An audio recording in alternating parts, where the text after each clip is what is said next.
Hello everybody and welcome. In this video I'm going to show you how to add your RAZER Opus to the application.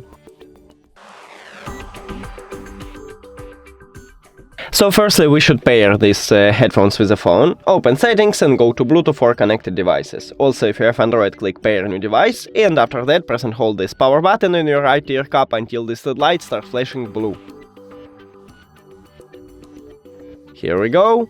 Now we should see it at the device list, click on it. And then hide the settings, open the application and click Add Device. It find it, click on your earbuds here, headphones. And we did it! Thank you for watching this video. If you found it helpful, please consider subscribing to the channel and leave the like on the video. It's really important to us. See you later!